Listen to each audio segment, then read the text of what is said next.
think about what your goals are for this episode and simultaneously be aware of driving your own agenda. Look, most of us are being guests on podcasts because we want to expand our network and we want to grow our businesses.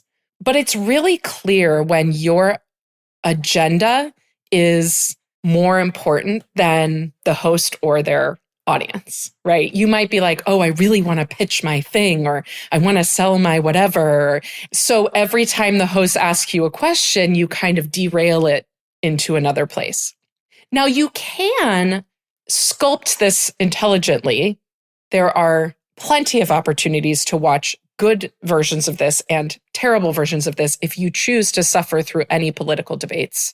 You'll see somebody asked a question about, education and turn the answer around into an answer about gun control, right? So there's ways that you can tell the stories you want to tell, but the way to do that is to listen. I want you to imagine that you're going to give a talk on a topic you know really well.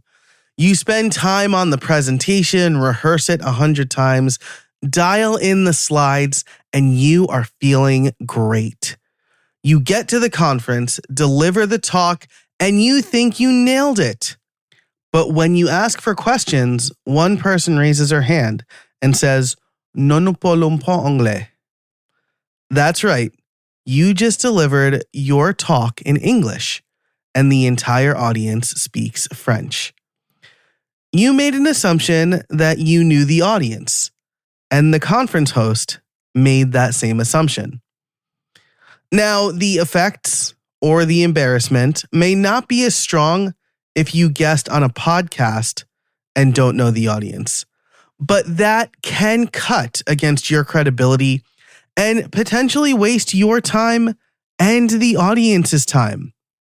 That's why you need to be prepared. And that's exactly what public speaking coach and fantastic podcast guest, Adriana Baer, is going to talk to us about today. We chat about everything from research to storytelling, and she even has a few bonus tips. And be sure to stick around until the end for a special bundled deal that we are offering together. I want you to look for these top takeaways. First, podcasting is a gift. While the rest of the world lives in 5-second sound bites, being a guest on a podcast gives us the time and space to flex our expertise. To be an effective podcast guest, you need to do your research. Understand who you're talking to and how you can help them. You don't want to be speaking a completely different language. And finally, you need to tell good stories.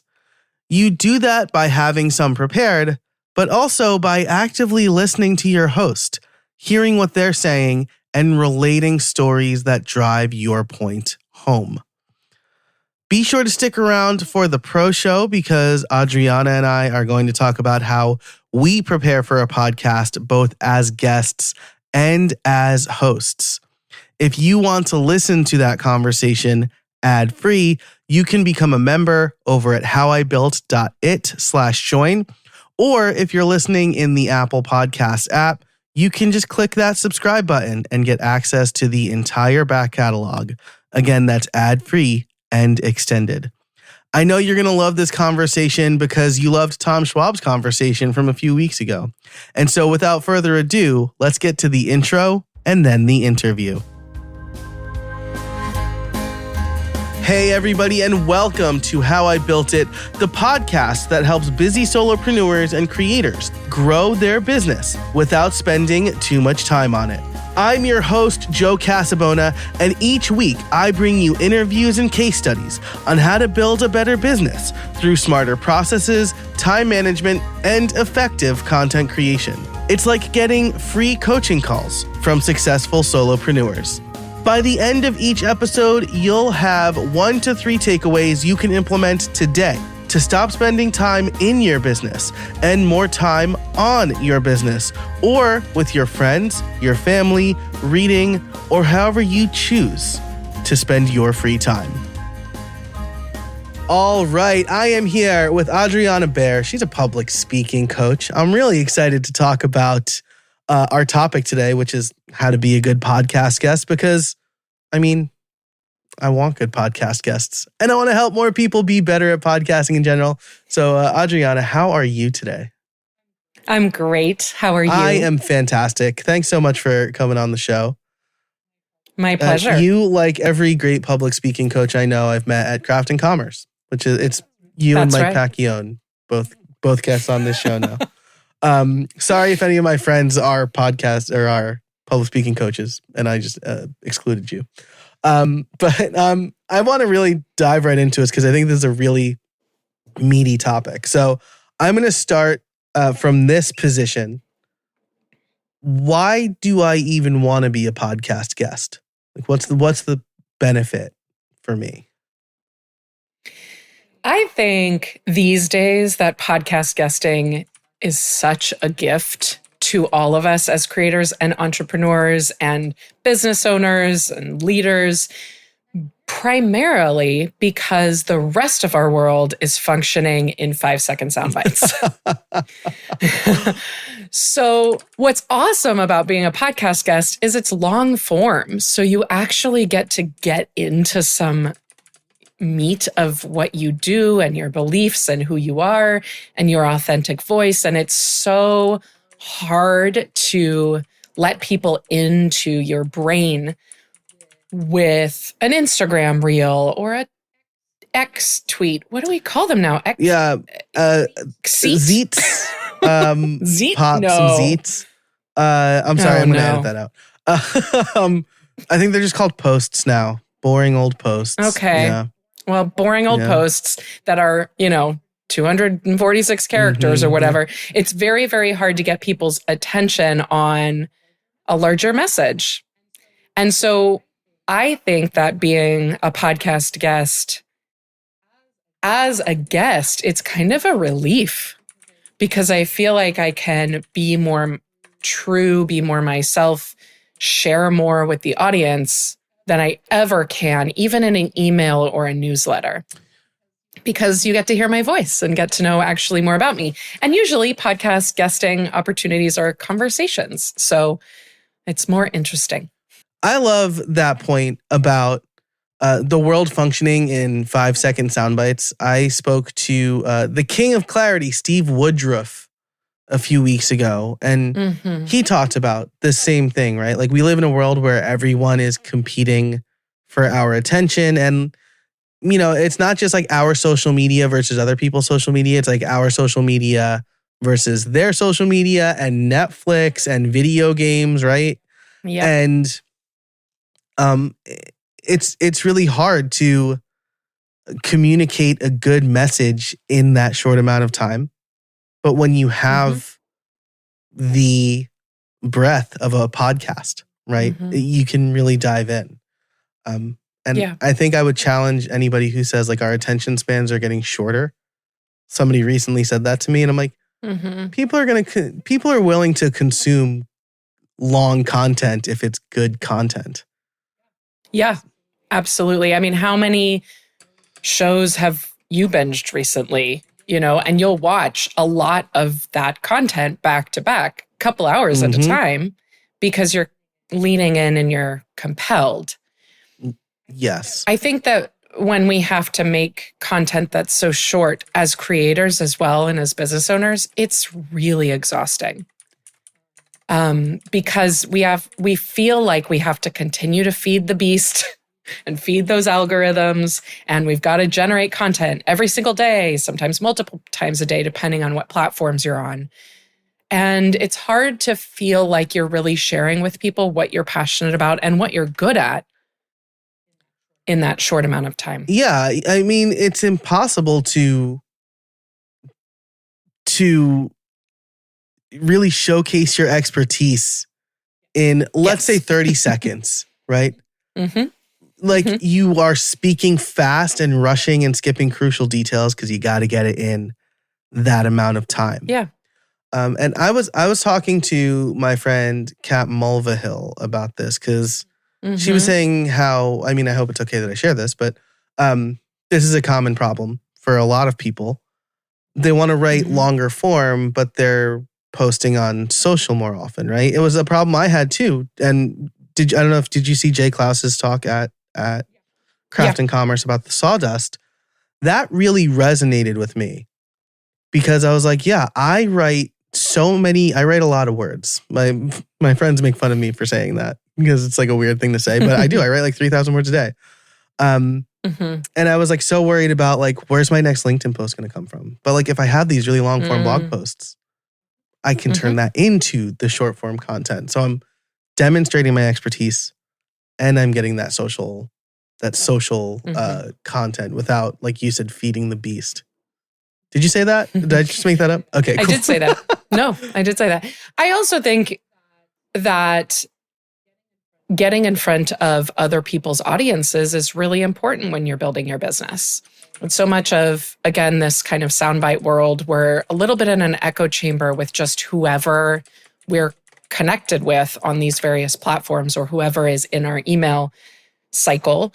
And so being able to reach out and connect with other audiences that other people have cultivated, it's free marketing.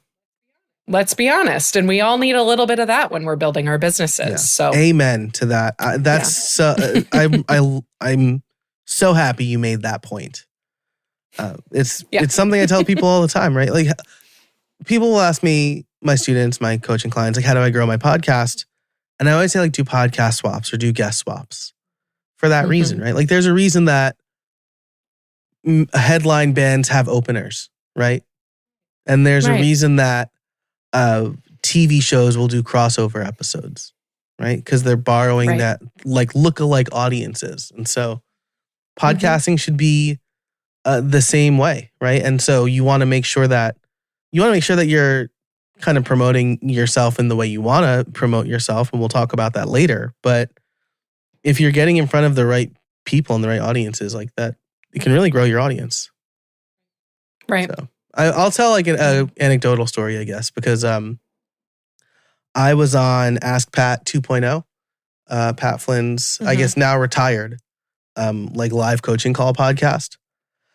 And this is a situation where I'm not even really demonstrating my expertise, right? I'm like asking Pat to help me. But throughout the course of our 25-minute conversation or whatever, I am demonstrating my expertise. And that, because it's such a big audience, right? But it's also a lookalike audience, like solopreneurs, creators. That grew my email list. Like that was the most effective email list growth channel that quarter. Easy. And there were people who like bought my course from it. And so getting in front of the right people, like Adriana said, is so important. What I think is interesting about what you just shared is another reason why I think podcast guesting is so valuable is that we are people with flaws and challenges and real human lives. And when we are sharing a little bit more about who we are and the nuances of our personalities, or I have this question, and then I say, I'm listening to it and I go, gosh, I have that question too. I love that he was courageous enough to ask that. We feel a connection with the person being interviewed in a way that, again, when you just see the sort of toxic positivity culture or like, oh, I grew my email list to 10,000 in 2 weeks. Yep. And we think, I can't relate to that, or that's not my person, or whatever that is. So when we're on podcasts, you hear the likes, mess ups, personal stuff, Right. Because you don't need to like distill it into something super shareable, right? Like there was, I won't name names, right? But I saw somebody post on Threads, content strategy for 2024.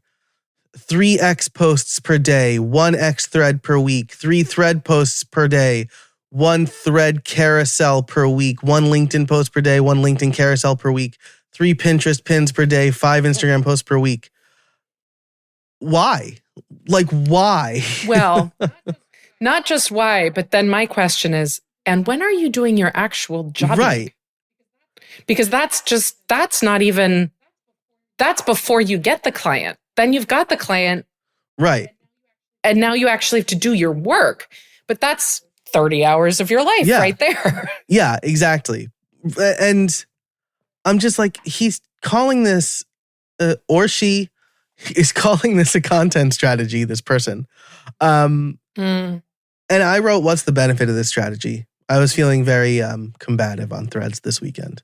And I didn't get a response, obviously, because there is the benefit of this person posting that strategy was to get likes, right? Oh, great idea. For like, I'm going to do that. And it's just like action without purpose is right. You're not going to get anywhere, right? You're just spinning your wheels. Right. I really wish I had a stronger way to end that state. Action without purpose feels like a real punchy thing.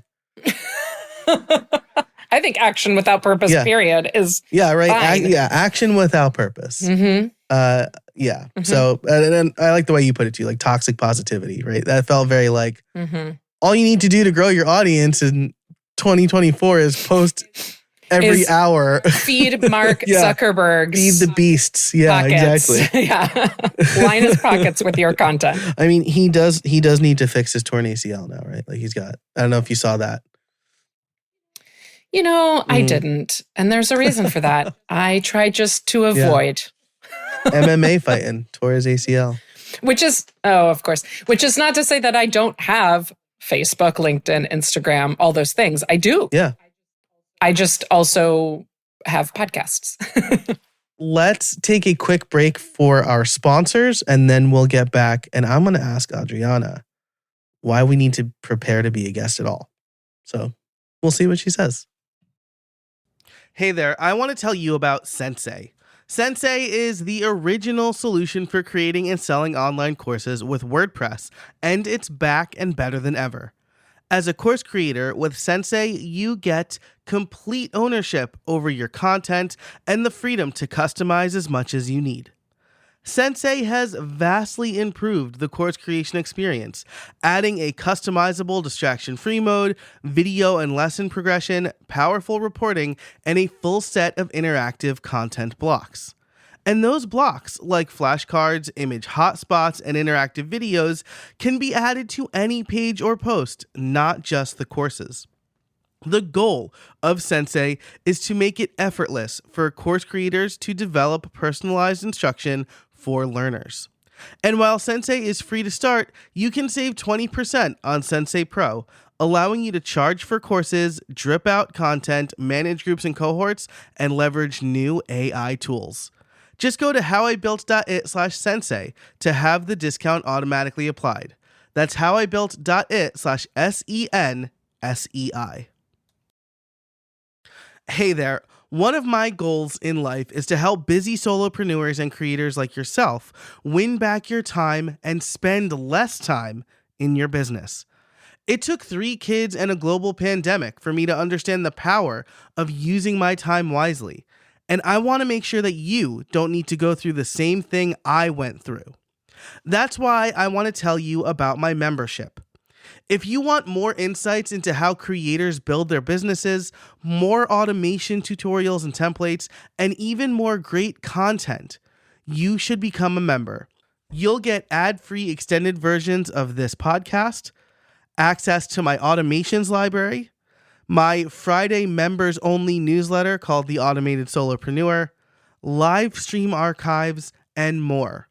All of that for less than 2 cups of coffee from Starbucks. So if you want to win back your time and get even more insights into how creators build their business, head on over to casabona.org/join and sign up today. You won't regret it. And we're back. Okay, so I gave people the question ahead of time. I gave you the question ahead of time too, because that's what good podcast hosts do. We talked about the benefits of being a good podcast guest. But if people have read the title of this episode, they'll know that we're talking about why we need to prepare to be a good podcast guest. why do I need to prepare at all? Like, isn't that the host's job to prepare and I just show up and answer questions? You can do that. That is a thing you could do, but I do not recommend it. The thing is when we do not know who we're speaking to, our message is less clear. And I would say that the most important reason to prepare is to be crystal clear on your audience, which is in this case the host, but also on their audience, who are all the people listening. The difference between me speaking to a podcast of colleagues, like-minded solopreneurs, business owners, and creators, the language I'm going to use talking to you is extremely different than the language I'm going to use if I'm on a podcast where I'm speaking to a corporate audience or speaking to teachers or speaking to millennials or Gen Z, or, it really shifts the way that you speak, your energy, and the language that comes out of your mouth. And when, I come from a background in the theater, and one of the most important questions that we ask, especially when an actor is doing a monologue or auditioning for something, is, who are you talking to? And when you are clear on that, typically your message is clear. When you are not clear on that, your message tends to be muddy, it's less effective. So even if you have a host who's asking you great questions, if you don't know why you're in that room, then you're wasting your time. And you're not going to be able to then use that material to further your message, your impact, your business. Yeah. Right. And like you said, right? That is your job and the host's job, right? I think the worst public speaking experience I ever had was I spoke at NEPA BlogCon, which is Northeastern Pennsylvania BlogCon. I was a full-time WordPress developer at the time. And I thought, oh, you know what a great talk would be? Like 10 ways to optimize your WordPress theme. It was very technical, I showed code snippets, and I thought it was a really good talk. I thought I delivered it well. And afterwards, people came up to me and they said, I thought your talk was probably really good, and I have no idea what you said. It was a complete mismatch because it wasn't developers. It was people who used WordPress to blog. And if I had known that, I could have kept the same title and just listed 10 different things. Optimize your images or whatever, right? Yeah. I also think that knowing your audience lets you go off script, which is so important, both in live events and public speaking like you did, but also especially in podcasting. A lot of times people will say like, oh, well, I just have my standard intro, or I have my standard answer to XYZ questions. The host may ask you, hey, a lot of hosts do this, and I have some thoughts about this too, but a lot of hosts are just like, so tell me, who are you? How did you get here? Who are you and what do you do? Who are you and what do you do? And if you have your standard scripted answer, you're going to sound scripted. Yeah. I always say in my coaching work that's within structure, there is freedom. So when you prepare, you give yourself these guide rails, and then within that, you can be more improvisational. You can speak off the cuff. You can sound like an actual human instead of somebody reading a script. Or in your case, you can really connect with the people you're talking to and not just who you imagined. Who I thought in your head was going to be there. Yeah. And it's not hard. You just have to ask. That's exactly right. So conversely, right? I wish I could tell you that Adriana and I set this whole vaudeville thing up, but we didn't. But conversely, right? I taught a BA graduate class, right? On web development. So I don't really know why this was in the business school, but it was like a database class. And so I'm like, great, I'll teach them PHP and MySQL. And because they already took the HTML course, they'll already know that. But I decided to level set on the first day of class. And I said, so I assume that you all have some programming experience. And they're like, nah. And I'm like, but you at least know HTML and CSS. And they're like, nope. And then I said, you know how to use this certain program to get files onto your web server? And they're like, nope. And I'm like, I thought you all took this prerequisite. And they're like, no, we all got written into this class. So I was like, cool. I'm going to change the lesson plan now on day one, right? Yep. And yes, that set us all up for success. And so, yes, yeah. I also had that experience teaching at a university level where I thought I was teaching theater majors, and it turns out they were all taking it for their arts elective. And I went, oh, so the last play you read was, Romeo and Juliet in 8th grade? Cool. I think I'm going to need to change my language here. Yeah. Which that is so infuriating. Like, I went to the head of the department. I'm like, you got to stop writing people into this class. Like, there's some assumed knowledge that now put us 3 months behind. Right.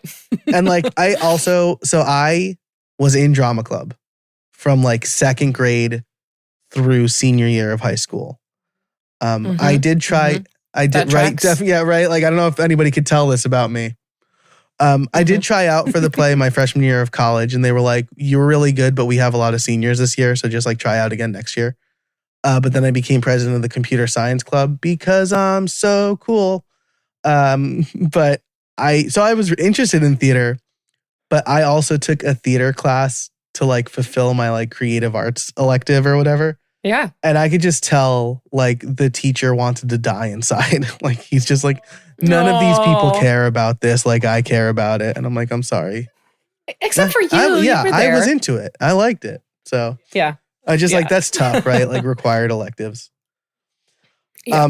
So I want to touch on one more point you said here about like using different language for different audiences, because as listeners hear this, last week, Nikki Rausch was on the show and said the same exact thing from a sales perspective, right? Where you need to get on a call with somebody and talk to them, and then not change the deliverable, but change your offer to use their language, because then they feel seen and known. And I think it's the same concept here, right?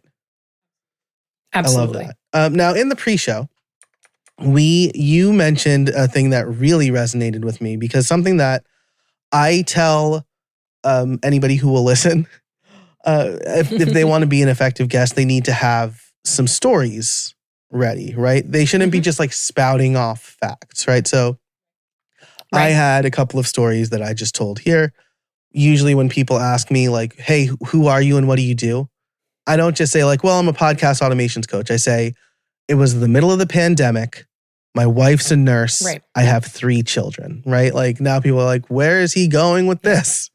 And then I tell them like how I got to that point, right? So, but you said like, I don't want to butcher it, so I'm going to throw it back to you. But you mentioned like plot points versus just kind of like spewing information. Sure. So as everybody basically knows these days, storytelling is an incredibly effective way of getting your message across. And there's lots of books and lots of people who have written about this.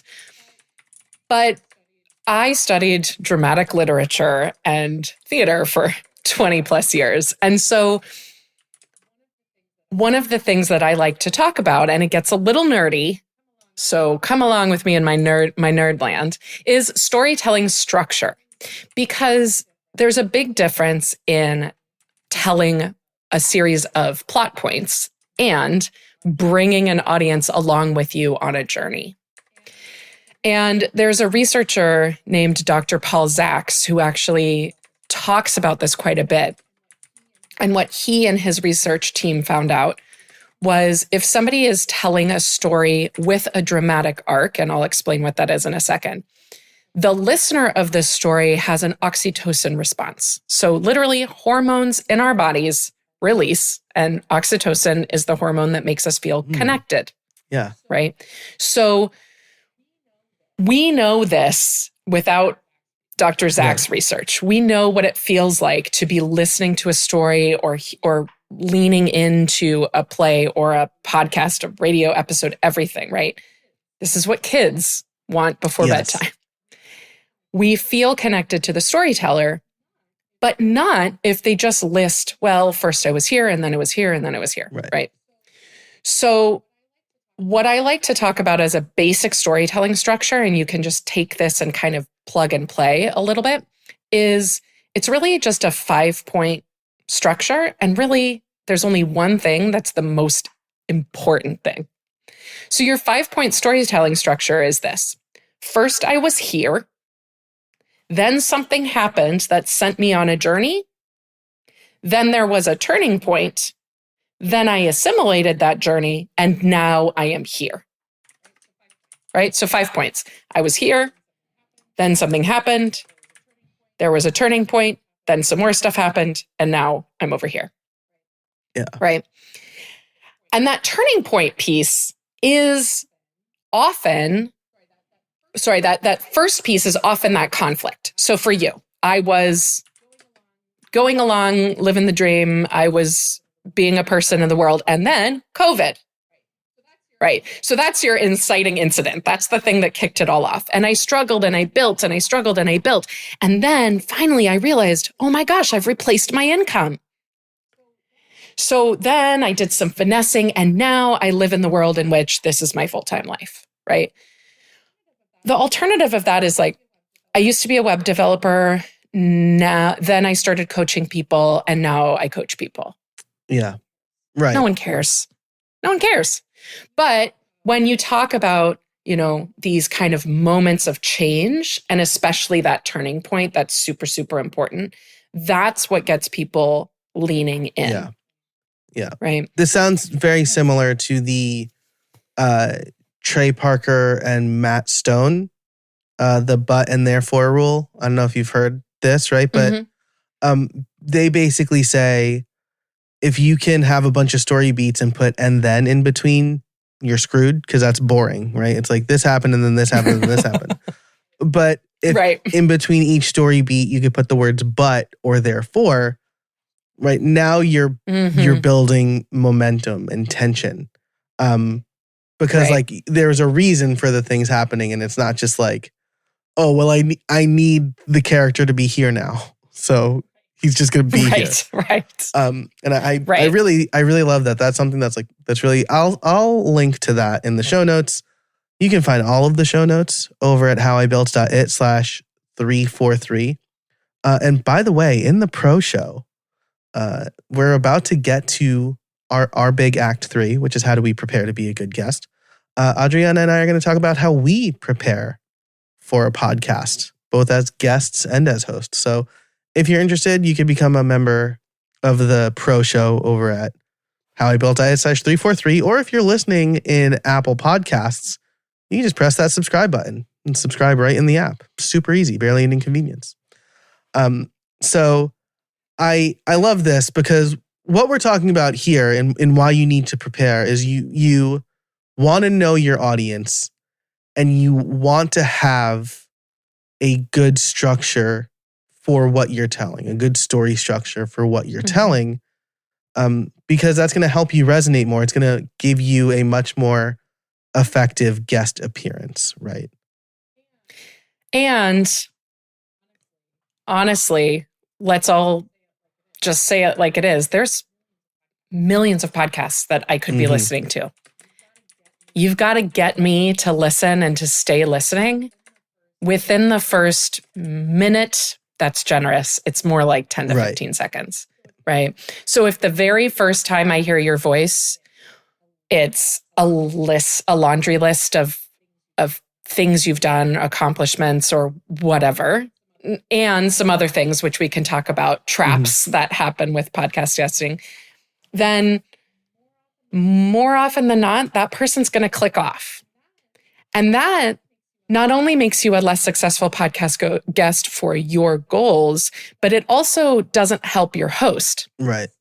Because ideally, your host sees your episode numbers and they're like, wow, they shared with their community or people were really interested in that topic. They're then excited about that. They feel supported. They feel more likely to share your episode again. That kind of thing. So you really do want to capitalize on that beginning energy and make sure that you're really speaking to the people that you are speaking to. And podcast hosts, I'll just tell you here, like, don't ask the tell us who you are and what you do question, right? It's so boring. And it's like, I can read that, right? I want to get in like we did here, right?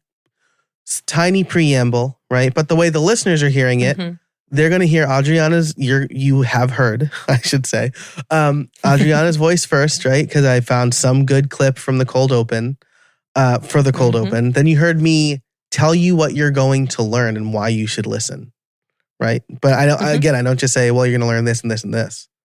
I'm going to write some really good punchy copy. Hopefully you thought it was punchy, dear listener, right after this to hook you again. And then we get into the interview where it's like, oh, now you're revved up. You're like ready. You know, I just kind of gave you like a podcast trailer for this episode. Yes, you did. So, and a lot of podcast hosts will also, in their pre-roll, they'll read the bio of the guest and then immediately ask the guest to tell us essentially their bio again. Yeah. Which is why, and so let's kind of move into how do we prepare, right? Because as a podcast guest, you're probably going to get the tell us who you are and what you do. I'm going to tell you, don't just straight up answer that question directly.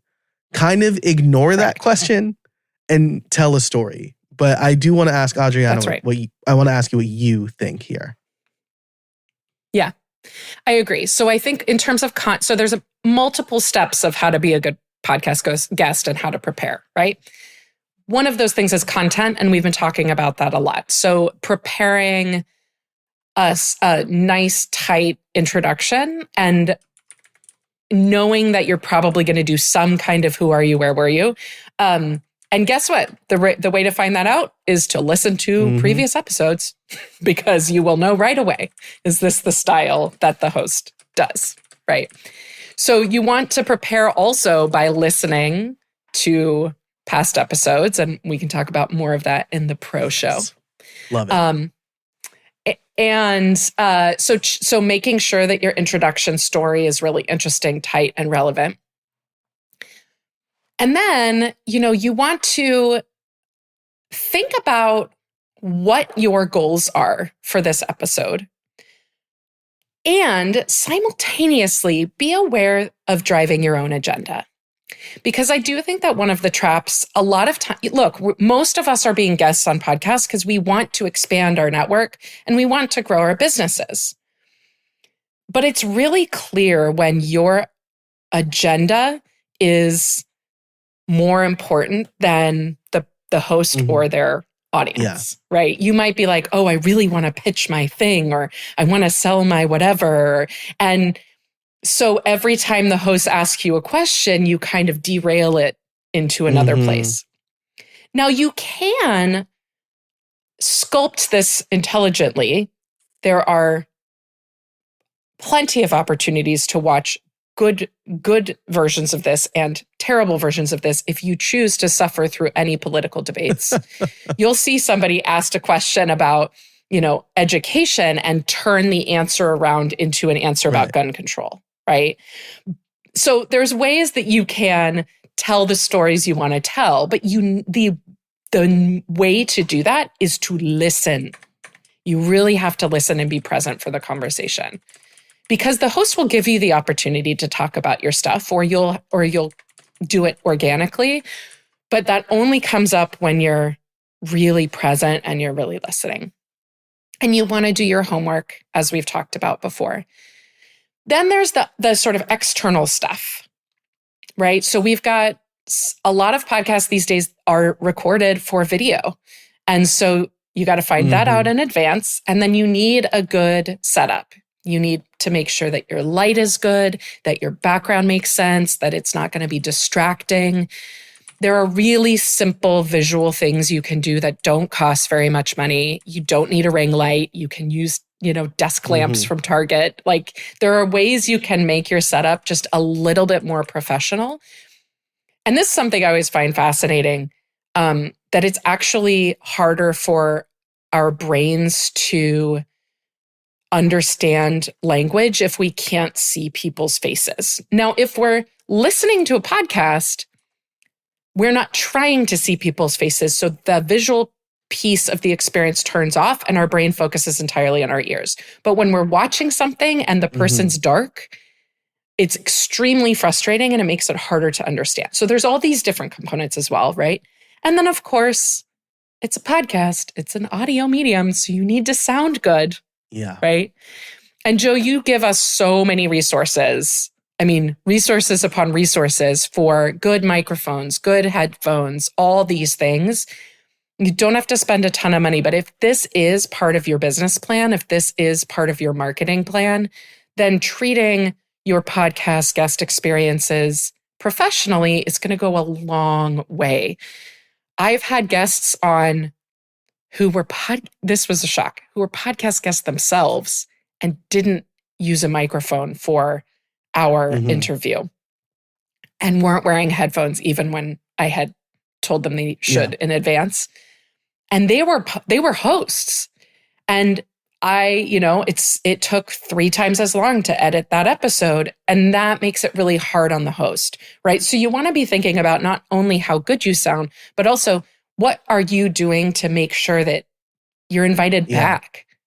Yeah. Or, I mean, I'll tell you straight up, I've had people who've shown up, no headphones, no microphone. In my head, this person was also wearing like one of those beaters, like one of those undershirts. But I don't know if I just am making that up in my head after the fact. That would be the costume that you would put him in, though. And I said, you have to wear headphones. He's like, I don't own headphones. And I'm like, that's a lie. I was like, you agree, there's a little checkbox, right? Like, Adriana, you pointed this out, right? On my booking form, I make you kind of say, I'm going to wear headphones and you have to tick this box because they're so important. And usually people will say, I've been on other podcasts and they never made me wear headphones. And I said, well, those people were just being too nice. Right. And I'm like a stickler. Correct. And so I actually ended up not recording with this person. It's just something that the quality is really important to me. And if you're going to show up and not really care about the quality for my guests, I can't trust that you're going to deliver quality content for them either. Yeah, I think that's fair. And that's an interesting statement, isn't it? That's really subtle. You're saying if you're not prepared from this technical standpoint, I don't actually think you know what you're talking about. That may or may not be true, but that's the impression that's being put out there. I was recently a guest on a podcast for somebody who puts out many episodes a week. And they were shocked that I was wearing headphones when I showed up. And I thought, well, if that's consistently a problem for you, so this is a note to the hosts out there. If that's consistently a problem for you, you need to tell people in advance and have them solve that problem for you. Because he hadn't set any expectations for me as the guest at all, right? So sometimes you need to know these things in advance.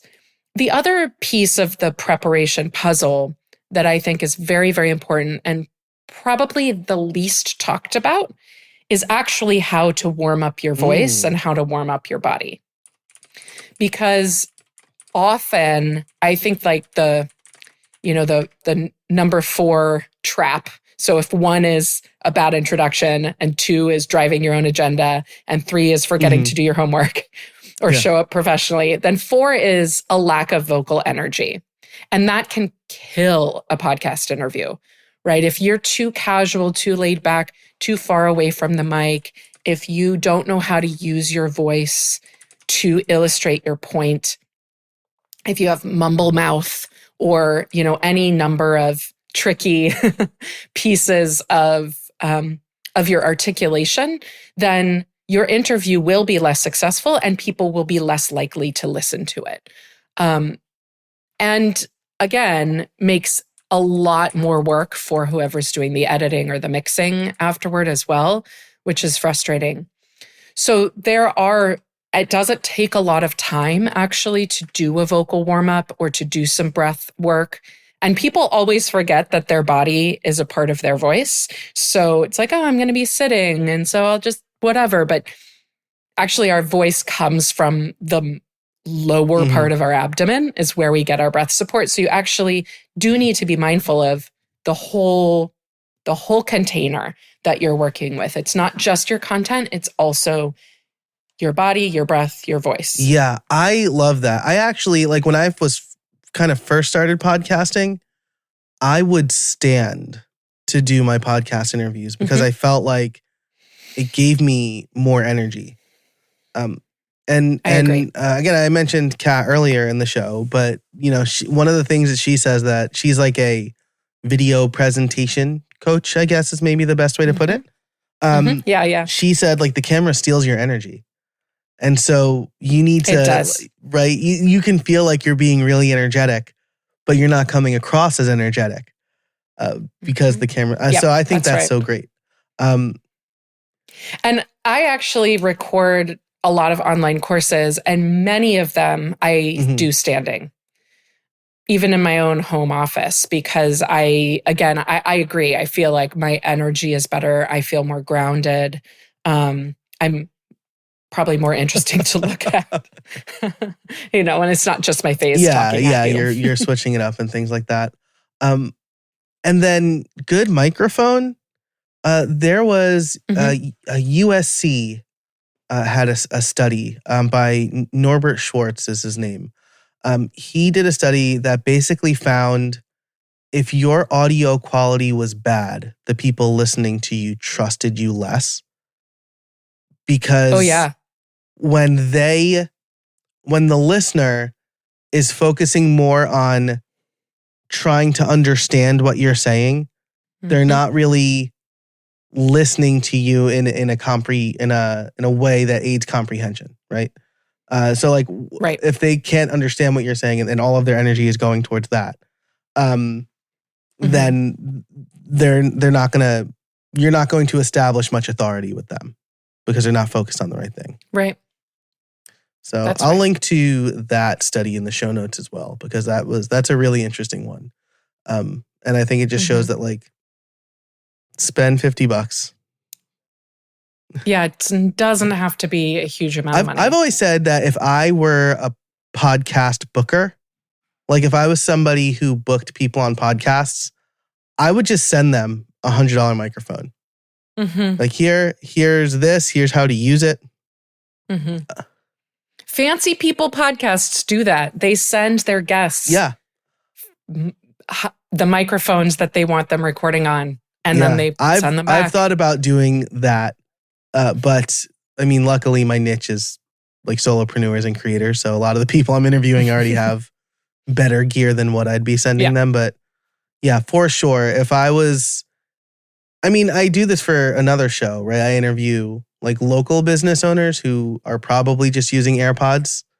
And since they're local, I could probably just drive over a microphone to their house, but or wherever they're recording. But I think about that regularly, how if you just tack on $50 or $100 to your fee or to the setup fee and just buy them a microphone, right? Now they look really good. Your agency looks better. So there you go. Free advice for y'all. Adriana, before we go, you just gave us a four, I don't know if this was prepared, but you just gave us a 4-point framework on how to prepare for a guest. Really well. That was stealthily done. But you also have a course that is, as we record this, out now, right? Awesome. Yep, it's live. About how to be a good podcast guest. Can you tell us about that? Yeah. Yes. It has a very simple title, How to Be a Successful Podcast Guest. That's very clear. Ba-ba. And it's a quick one. It's a quick course. You can get the whole thing done in just about an hour. And it talks about a lot of what we've talked about today, but of course, a little bit more in depth. So what to prepare in advance, how to look good on video, how to sound your best, 4 traps to avoid. And then I give you that bonus of how to warm up your breath, your body, and your voice right within that. So that is on my website. And yes. All right. Yeah. You. So Adriana and I were talking about this because I offer a podcast guest audit where people can come to me and give me a recent interview they did and the goal of that interview. And then I will provide you with a Loom video and written, honest feedback for how you can improve in the future. And we feel like this is a really good 1-2 punch, right? How to prepare and then how to step up your game Monday morning quarterback style, right? And so we are offering a special deal where you can get, if you get both of them, you will get $98 off of the combined package. So I don't like to say prices on the show in case they change, but you can find that link over at howibuilt.it/343, where you will have the opportunity to buy one of our products and get the other one with that special deal. So really excited about that. I think it's really cool, Joe, because your feedback is extremely good. Thank you. Yeah.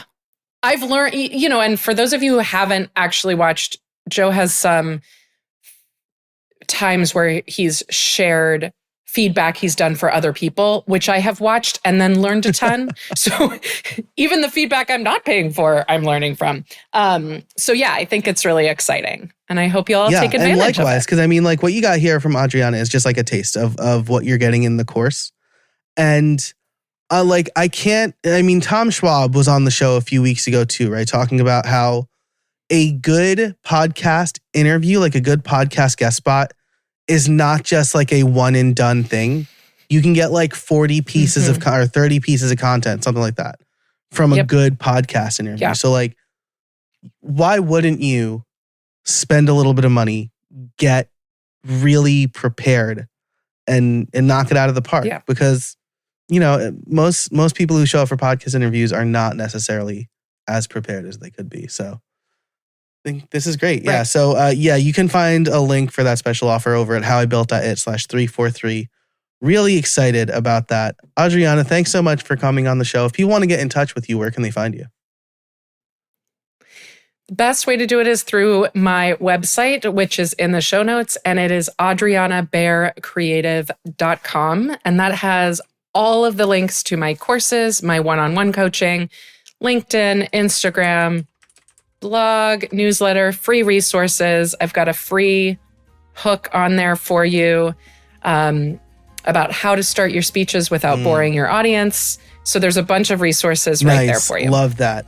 So again, that link, adrianabaercreative.com. You can find everything at howibuilt.it/343. If you want to hear the ad-free extended version of this conversation where we'll both talk about how we prepare for a podcast, you can become a member at that same link. Or if you're listening in Apple Podcasts, you just hit the subscribe button and get immediate access to the entire subscriber catalog. So I think it's a pretty good deal, especially over there. Super easy, barely inconvenience. Adriana, thanks so much for coming on the show. I really appreciate it. Thank you. And thank you for listening. Thanks to our sponsors. And until next time, get out there and build something.